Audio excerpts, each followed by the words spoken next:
말씀은 로마서 1장 15절이 되겠습니다. 로마서 1장 15절을 다 같이 한번 읽어보도록 하겠습니다. 그러므로 나는 할 수 있는 대로 로마에 있는 너희에게도 복음 전하기를 원하노라. 아멘. 제가 한 번만 더 읽어볼게요. 그러므로 나는 할 수 있는 대로 로마에 있는 너희에게도 복음 전하기를 원하노라. 아멘. 자, 저는 방금 함께 읽어본 이 로마서 1장 15절을 가지고 성도들에게도 복음이 필요하다라는 제목으로 로마서 1장을 함께 살펴보고 그 안에서 얻은 깨달음을 우리의 삶과 신앙에 적용해 보려고 합니다. 그러니 같은 마음을 담아서 제목을 함께 따라 고백해 주시면 좋겠습니다. 성도들에게도 복음이 필요하다. 성도들에게도 복음이 필요하다. 성도들에게도 복음이 필요하다. 성도들에게도 복음이 필요하다. 이렇게 바꿔서 한 번만 더 고백할까요? 나에게도 복음이 필요합니다. 나에게도 복음이 필요합니다. 나에게도 복음이 필요합니다. 나에게도 복음이 필요합니다. 아멘. 감사합니다. 자, 우리는 지난 16주 동안 욥기를 함께 공부했습니다. 그 전에는 요한계시록을 공부했었고 또 그 전에는 다니엘서를 공부했었습니다. 그리고 기억나실지 모르겠지만 그 전에는 요나서를 공부한 일이 있습니다. 이렇게 이 수요일 오전 예배 때는 계속해서 성경 66권의 책들을 하나씩 꺼내서 자세히 들여다보는 시간을 계속 가져보려고 하는데요. 기도 중에도 나윤희 집사님 말씀하셨고 우리가 이미 로마서를 읽었기 때문에 아시겠지만 이제부터는 로마서를 몇 주 동안 공부해 보려고 합니다. 자, 로마서는 적혀 있는 대로 바울이 로마로 보낸 편지입니다. 참고로 바울이 쓴 편지를 표현하는 방법이 두 가지가 있어요. 안 중요할 수도 있는데 신약 성경의 책의 이름이 왜 이렇게 붙여졌지? 이걸 이해하면 이 책이 어떤 책이구나라는 것을 알 수 있기 때문에 참고로 말씀을 드리겠습니다. 일단 바울의 편지는 누가 그 편지를 받느냐에 따라서 둘로 나뉘어요. 바울의 편지를 받는 곳이 교회 또는 장소다. 그러면 교회에서 쓰는 거예요. 교회로 보낸 편지. 그리고 바울의 편지를 받는 사람이 사람이다. 받는 수신처가 사람이다. 그러면 목회 서신이라고 부릅니다. 그러니까 그 서자가 붙어있는 앞부분이 도시이냐 아니면 사람 이름이냐 이것만 구분해도 바울이 누구에게 보냈구나, 바울이 사람에게 보냈구나, 바울이 교회로 보냈구나 이걸 정할 수 있다라는 거예요. 그러니 로마서라고 하면은 로마가 도시 이름이니까 도시에 있는 교회에게 보냈구나 이렇게 생각하시면 되겠죠. 그리고 적혀 있듯이 디모데 전서는 티모시잖아요. 사람 이름입니다. 그러니까 티모시라고 하는 바울의 거의 첫 제자죠. 제자에게 보낸 편지, 사람에게 보낸 편지입니다. 그렇게 생각하시면 구분이 좀 될 텐데 신약 성경에 바울만 성경을 기록한 것이 아니잖아요. 그래서 바울이 작성하지 않은 다른 성경책들은 어떻게 되어 있느냐? 저자의 이름을 그 앞에다 적어놨어요. 그러니까 베드로전서라 그러면 베드로가 쓴 것이구나. 헷갈리겠죠?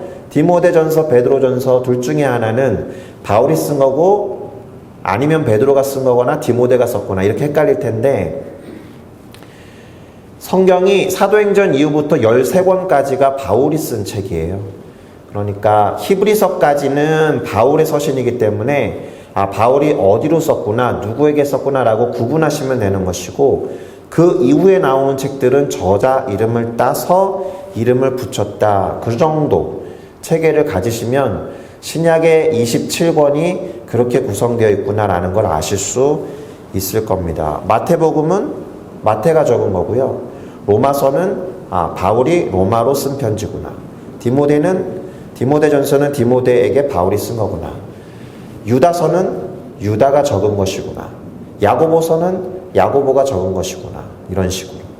히브리서를 기준으로 사도행전 이후부터는 바울의 서신이기 때문에 누구에게 또는 어디로 보냈구나라는 거를 그 정도만 아셔도 좋겠습니다. 자, 그래서 어쨌거나 이제부터 우리가 공부할 책은 바울이 로마 교회와 성도들에게 보낸 편지 로마서라는 거예요.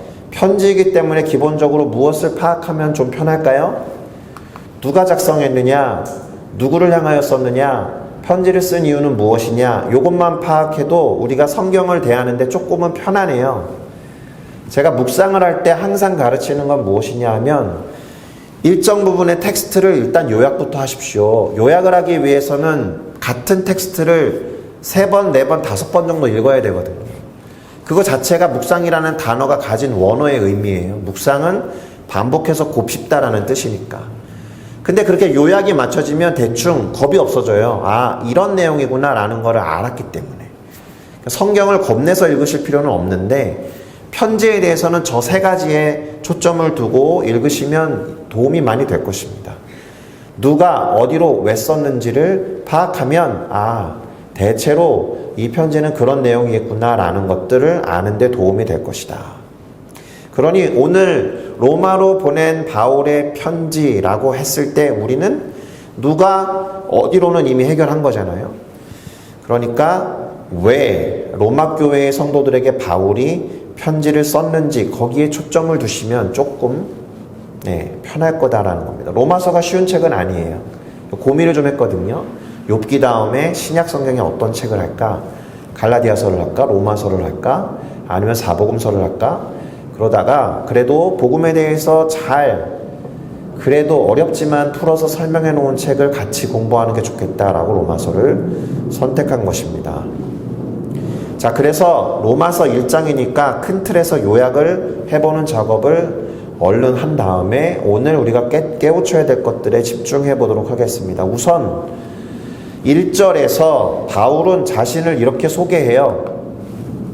저는 예수 그리스도의 종입니다. 저는 사도로 부르심을 받았습니다. 저는 하나님의 복음을 위하여 선택을 받은 자입니다. 라고 자기를 소개합니다. 제가 이 자리에 서가지고 저는 한국에서 온 박민규 목사입니다. 저는 부모님 밑에서 태어나서 일남일녀 중 막내이면서 장남이고요. 이렇게 자기를 소개하는 것처럼 편지를 쓰는 바울이 자신을 이렇게 3가지 용어로 설명하고 있다는 거죠. 바울에게 중요한 가치가 다 들어가 있습니다. 예수 그리스도를 빼놓고 바울 자기를 설명할 수 없었던 것이고 예수 그리스도의 보냄을 받은 사도였다라는 것이 그 사람으로 하여금 이 편지를 쓰게 했기 때문에 그것을 놓칠 수 없었던 것이고 내가 사도로서 또 종으로서 부름을 받은 것은 하나님의 복음을 위한 것으로 따로 구별되어서 선택받았다라는 것을 드러낼 수밖에 없었던 거예요. 이 말은 바울에게 공격했던 사람들이 많이 있었다는 얘기입니다. 네가 무슨 사도냐? 다른 12제자들은 예수님과 함께 돌아다녔고 예수님의 제자라고 칭함을 받기에 충분한데 바울 네가 어찌 제자이며 사도이냐? 이런 공격을 많이 받았기 때문에 그는 서신의 첫 줄에는 언제나 자신의 정체성이 어떠한 것인지를 분명하게 드러내는 것으로 언제나 편지를 시작한다라는 거예요. 사실 아픔이 있는 거죠. 자신의 정체성을 공격하는 사람들에게 누가 뭐라 그래도 예수 그리스도와 하나님으로 인하여 나는 제자이자 사도가 된 사람입니다 라고 확신 있게 선포하면서 편지를 시작합니다. 1장 1절은 저 내용을 기록했으니 한번 읽어볼게요. 예수 그리스도의 종 바울은 사도로 부르심을 받아 하나님의 복음을 위하여 택정함을 입었으니. 자, 이 1절에서 바울이 취한 단어는 복음입니다. 복음을 가지고 2절을 이야기합니다. 바울이 말하는 복음이 무엇이냐? 하나님이 당신의 아들에 관해서 선지자들을 통해서 성경에 미리 약속하신 것이라고 요약한 거예요. 2절도 읽어보겠습니다. 이 복음은 하나님이 선지자들을 통하여 그의 아들에 관하여 성경에 미리 약속하신 것이라. 아멘.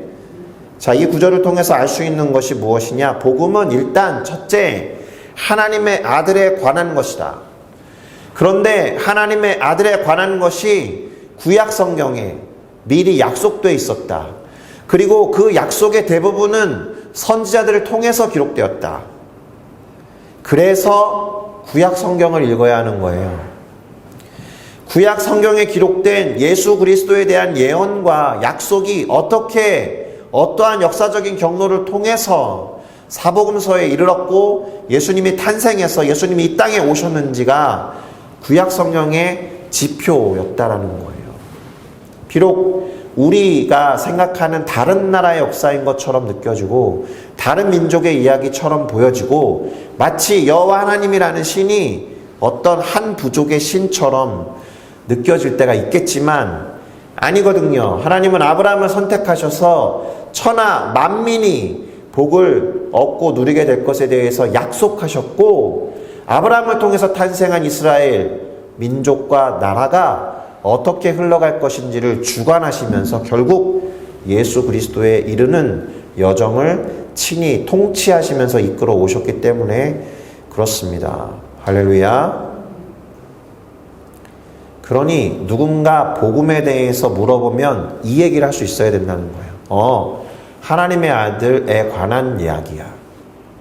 질문이 있겠죠. 하나님한테 아들이 있어? 있어. 그리고 그 아들에 대해서는 성경이 예언해놨어. 성경의 예언을 믿을 수 있어? 믿을 수 있어. 설명하고 싶고 질문에 답하고 싶고 하겠지만 일단 우리가 분명히 밝히고 넘어가야 되는 복음의 엑기스는 복음은 하나님의 아들 예수 그리스도에 관한 것이다. 이렇게 말할 수 있어야 된다는 건데 사도 바울이 이 2절에서 취한 단어는 아들이에요. 1절에서는 복음이라 그랬죠. 그래서 복음은이라고 설명했고 2절에서 아들이라는 단어를 통해서 아들은 3절에서 육신으로는 다윗의 혈통이요 성결의 영으로는 부활하셨으며 부활하신 그 능력 때문에 사람들이 하나님의 아들이라고 믿게 되었다. 그리고 그분의 이름은 예수님이시다. 이렇게 요약해놨습니다. 아들은 주 예수 그리스도를 말한다. 그런데 다윗이라는 사람의 계보를 통해 태어났다.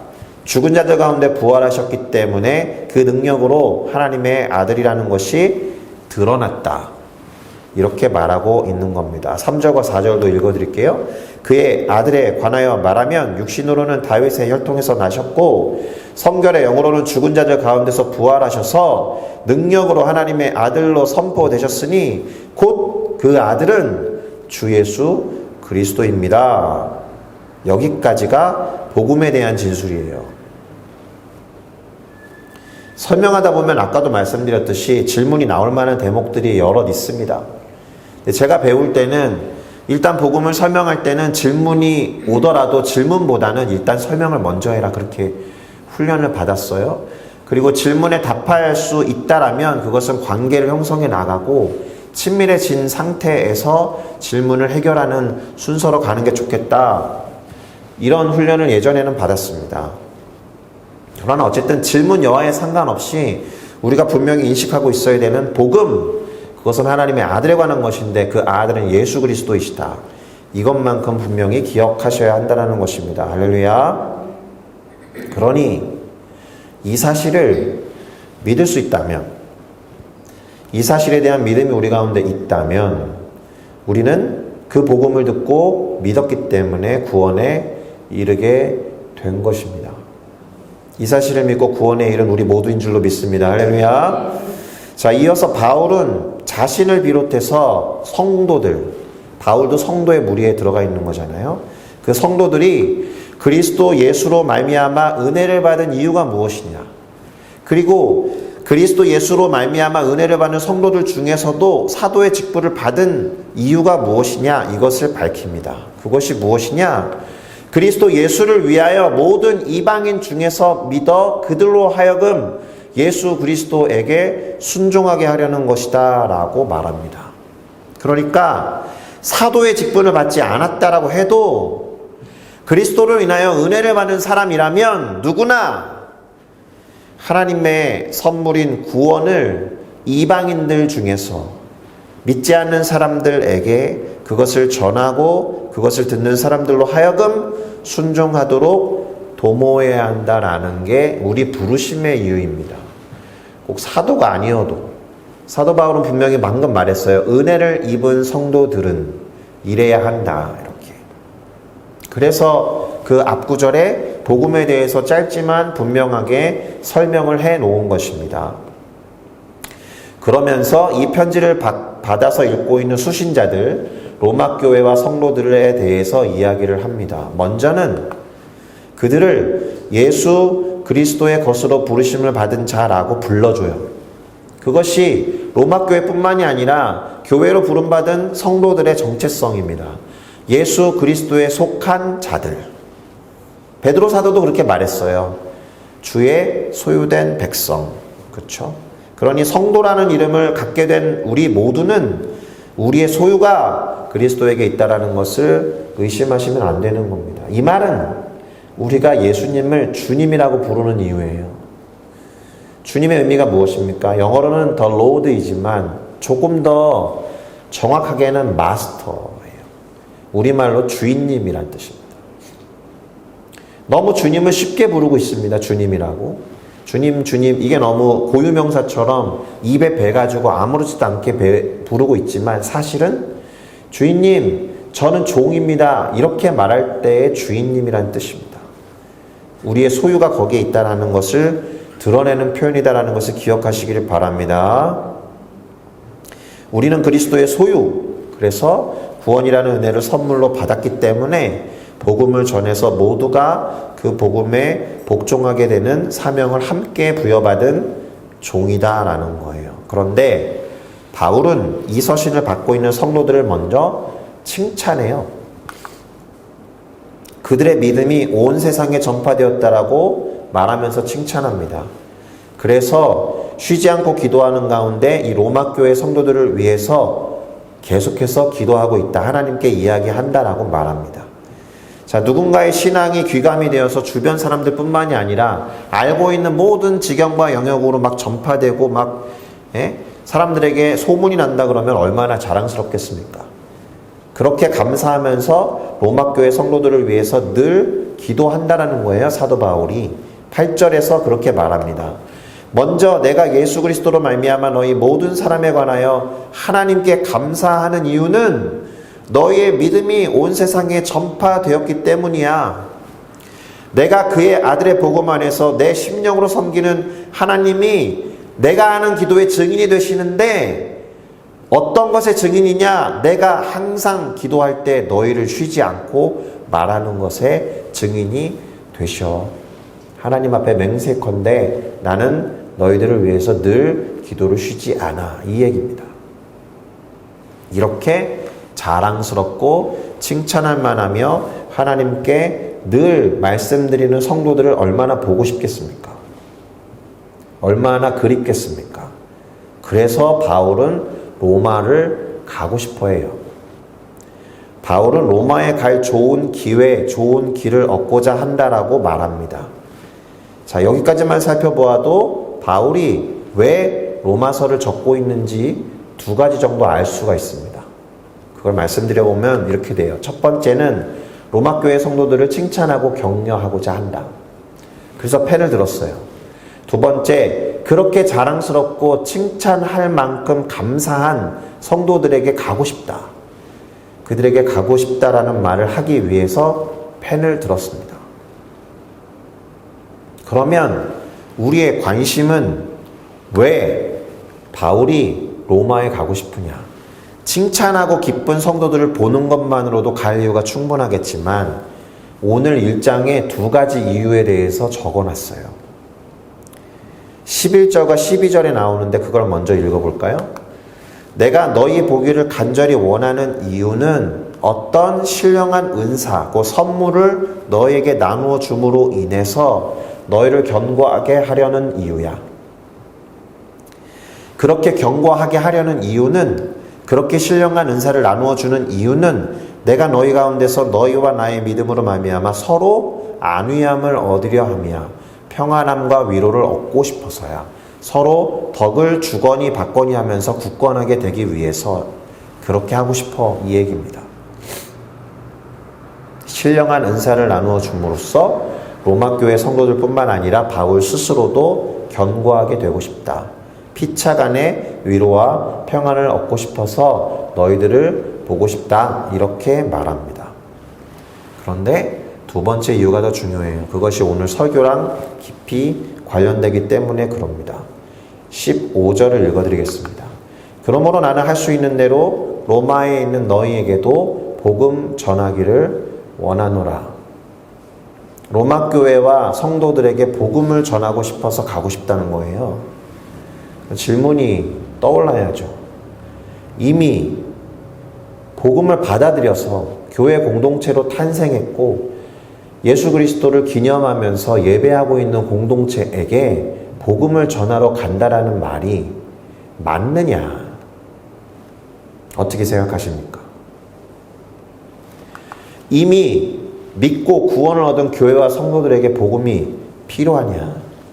이것 때문에 간다는데 바울이 이미 복음을 듣고 믿어서 그리스도에게 속한 성도가 되어 있는 싱가포르 순복음교회 여성교회 여러분, 복음이 필요하십니까? 우리들에게 복음이 또다시 필요한 겁니까?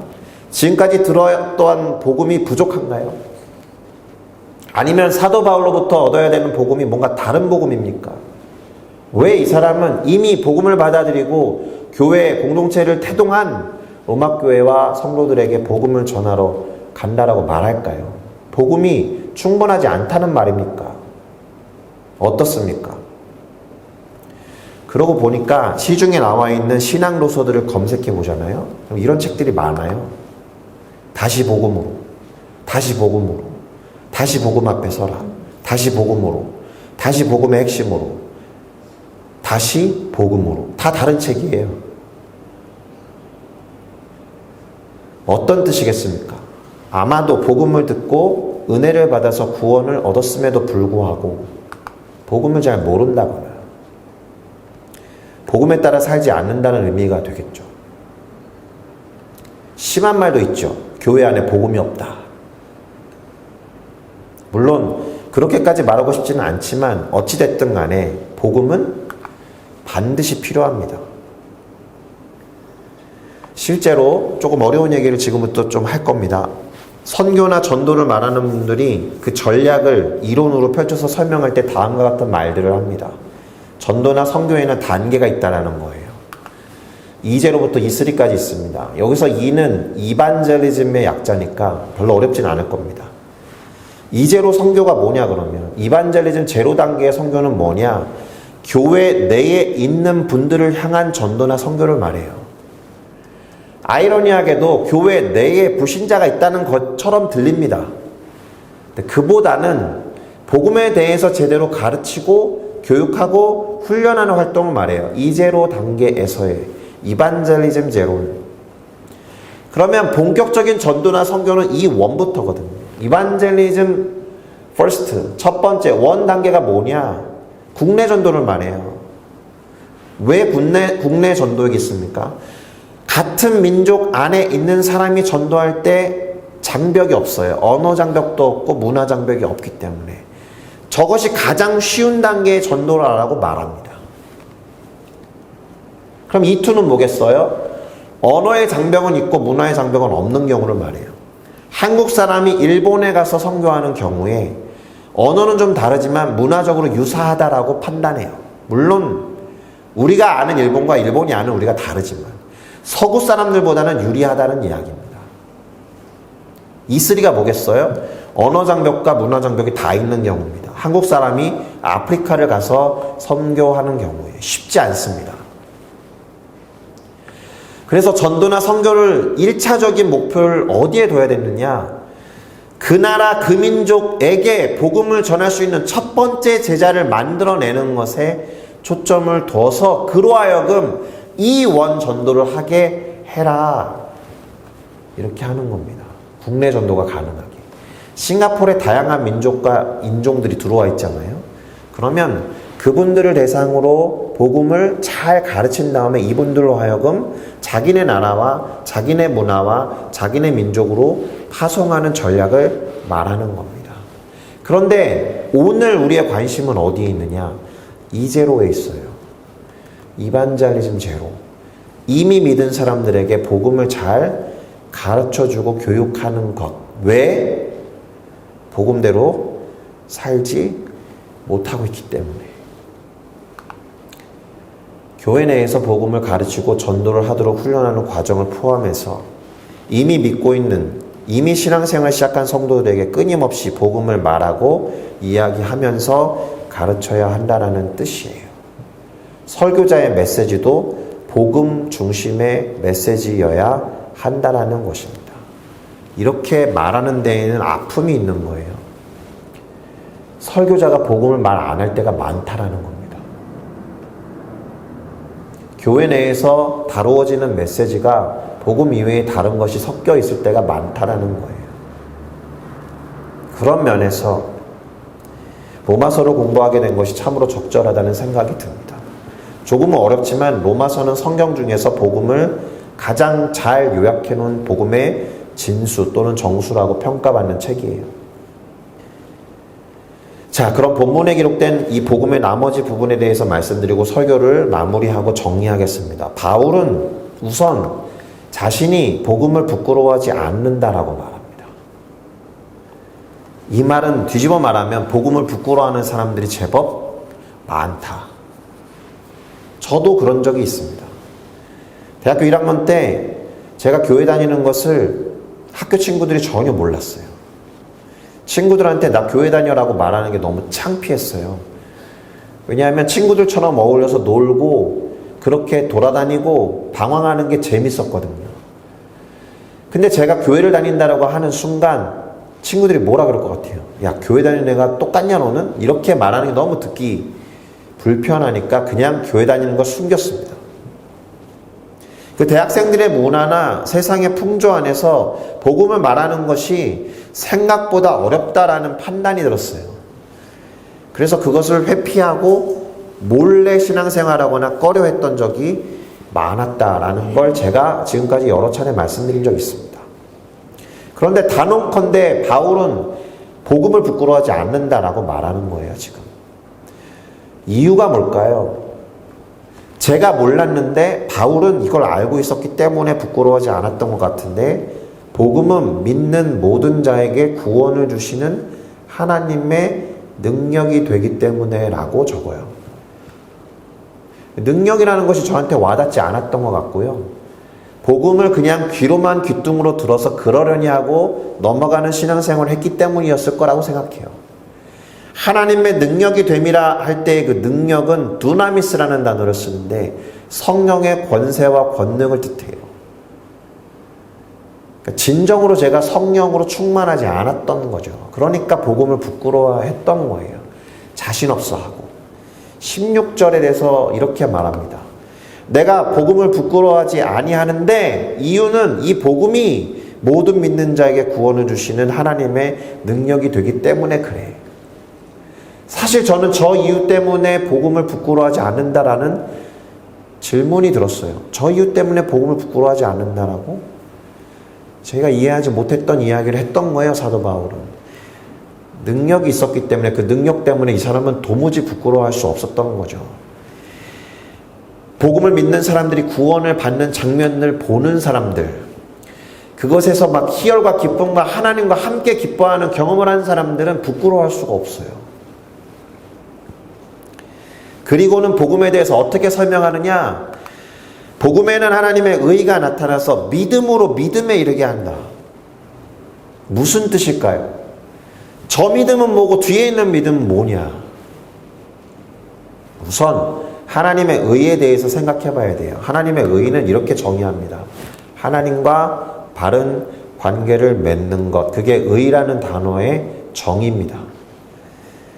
그리스도 예수로 인해서 복음은 일단 첫째 어그러졌던 하나님과 인간 사이의 관계를 화목시켰습니다. 그러니까 하나님으로부터 피했던 인간이 이제 하나님께 다가갈 수 있는 관계를 열어 제낀 거예요. 상징적인 의미가, 그래서 예수 그리스도께서 죽으실 때에 하나님의 거룩한 임재가 있는 지성소의 휘장이 위에서부터 아래로 찢어진 겁니다. 누구나 들어갈 수 있게 된 거예요. 위에서부터 아래로라는 말은 하나님이 찢으셨다는 뜻이에요. 예수 그리스도의 사역을 보시고 위로부터 아래로 휘장을 이제 막았던 담을 다 허물어 제끼시고 관계를 회복하셨다라는 거예요. 이제 하나님과 친밀한 관계 안으로 우리가 들어갈 수 있게 된 것입니다. 믿으십니까? 할렐루야.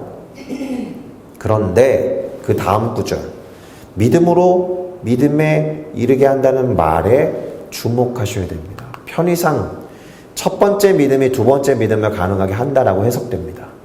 첫 번째 믿음이 뭐겠습니까? 구원하게 한 믿음이에요. 예수를 주라고 시인케 한 믿음을 말해요. 두 번째 믿음은 우리가 간과합니다.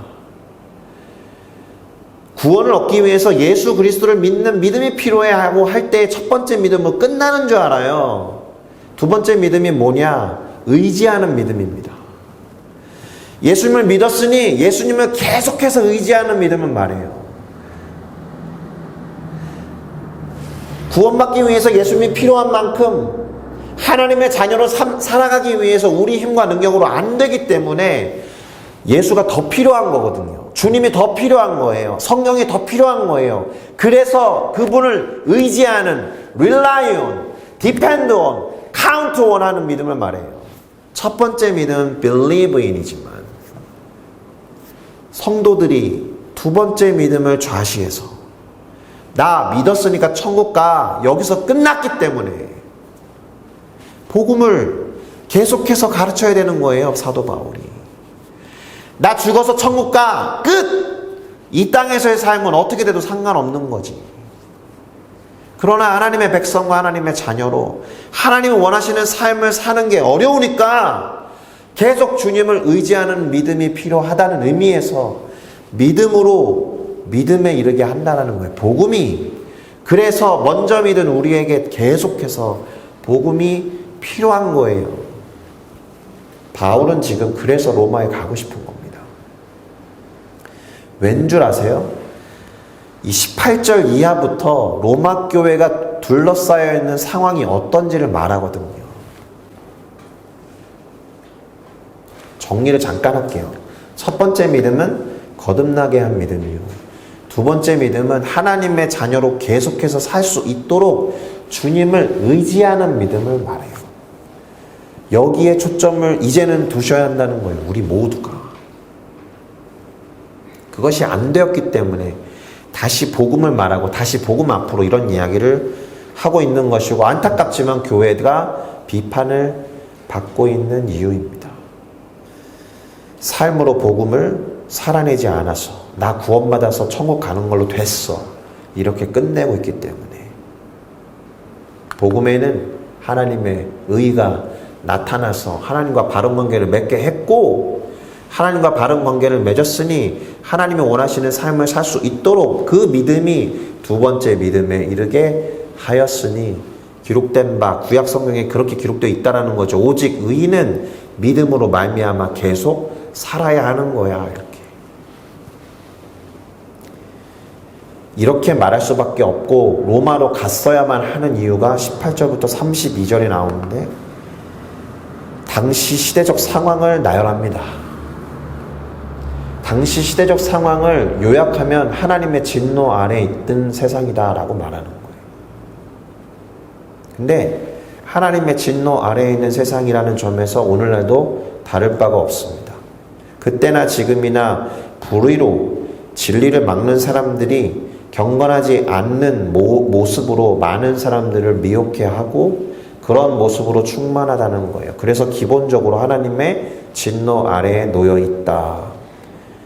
구원을 얻어야 할 필요성이 너무나도 충만한 시대에 살고 있다. 하나님의 진노가 나타날 것인데 그 이유가 무엇이냐? 하나님의 영원한 능력과 신성이 당신이 만들어 놓으신 만물에 이미 투영돼서 그것을 바라보면 아, 창조주가 계시는구나 라는 것을 알 수밖에 없는데 왜 사람들은 하나님을 따르지 아니하는가 이렇게 묻고 있습니다. 심지어 하나님을 알면서도 하나님을 영화롭게 하지 않고 도리어 하나님께 감사하지도 않으면서 그 생각이 허망하여지고 어두워졌다라고 일갈해요. 무서운 이야기를 합니다. 그래 놓고 하나님이 그렇게 내버려 두신다.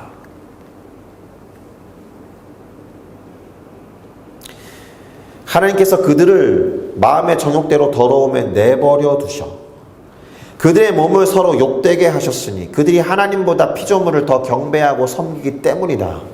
소위 우상을 숭배하고 있다는 얘기죠. 그래서 그들을 부끄러운 욕심에 그냥 내버려 두신다. 마음에 하나님 두기를 싫어하니 그들을 그 상실한 마음대로 하나님이 내버려 두셨다. 내버려 두셨다는 표현 3번 씁니다. 이쯤 되면 하나님이 포기한 영혼이 있다는 얘기입니다. 그럼에도 불구하고 자신들의 행위를 합리화하면서 다른 이들에게 권함은 물론이요 그것이 옳다라고 말하는 사람들, 그 작태들을 예를 들어서 이렇게 설명합니다. 동성애적인 작태, 모든 불의, 추악, 탐욕, 악의가 가득한 자의 모습, 시기, 분쟁, 사기, 악독으로 충만함, 수근수근거림, 비방, 능욕, 교만, 자랑, 악을 도모함, 부모를 거역함, 우매함, 배악, 무정함, 무자비. 이 같은 일을 행하는 자는 율법의 사형에 처한다라는 것을 알면서도, 그렇게 하나님이 정하셨다라는 것을 알면서도, 심지어 하나님이 없어도 최소한의 양심으로 이런 것들이 옳지 않다라는 것을 알면서도 자기들만 그것을 행할 뿐만이 아니라 주변에 있는 사람들에게 권하는 세대와 상황 속에서 바울은 복음을 전하러 빨리 로마에 가고 싶었던 거예요. 그렇게 로마서 1장이 끝이 납니다. 이렇게 끝났기 때문에 정의를 어떻게 내리고 결론을 내려야 되느냐? 복음이 필요한 이유가 거기에 있다. 바울이 이미 복음을 받아들여서 교회 생활하고 있는 로마 교회 성도들과 로마 교회가 있는 그 도시로 가야 하는 이유가 거기에 있다. 하나님 그들을 내버려 두시면 안 됩니다. 한 대 치셔서라도 되돌아오게 하셔야 됩니다. 한 대 치시기 전에 저희들의 기도를 들으시고 그들을 구원해 주십시오. 그런 사람들의 기도를 호소하면서 복음을 교회 내에 제대로 가르치고 전하게 하기 위해 갔어야 되는 거예요. 사도 바울은. 마무리하겠습니다. 교회에 복음이 필요합니다. 이미 믿은 성도들에게 복음이 필요합니다. 다시 복음에 서야 해요. 그 복음을 들고 나가야 하기 때문에 그렇습니다. 우리만 믿어서 천국에 가면 그걸로 다가 아니라는 거예요. 여전히 하나님의 진노 아래에 있는 사람들이 주변에 있고 그들의 상황이 점점 더 악화되고 있다면 우리는 가슴 아픈 심정을 가지고 복음을 들고 가야죠. 복음을 전해야 합니다. 이를 독려하고 있는 로마서를 그래서 공부하기 시작했어요. 바라기는 우리 모두가 주변에 있는 모든 분들에게 그렇게 기도하면 물론 그들의 영혼을 구원함에 이르는 믿음을 가진 자가 되기를 예수님의 이름으로 축복합니다. 뿐만 아니라 하나님과 바른 관계를 맺은 하나님의 자녀로서 주님을 더욱 의지하는 믿음이 필요하다는 것에 동의하신다라면 구원받은 걸로 태어났으니까 그걸로 끝난 게 아니거든요. 태어났으면 자라고 성장하기 위해서 후견인들 또는 우리를 양육하는 분이 필요한 거거든요. 그분을 의지하는 믿음이 필요한 거거든요. 나 태어났으니까 끝났다라고 하는 아기를 보면 얼마나 허무한 웃음이 나오시겠습니까? 그런 거랑 같다라는 거예요. 두 번째, 믿음, 의지하는 믿음을 가진 자로서 계속해서 살아가기를 성령으로 충만하여서 열매 맺는 우리 모두 되기를 예수님의 이름으로 축복합니다. 할렐루야. 기도하겠습니다. 사랑하는 하나님 아버지, 우리에게 복음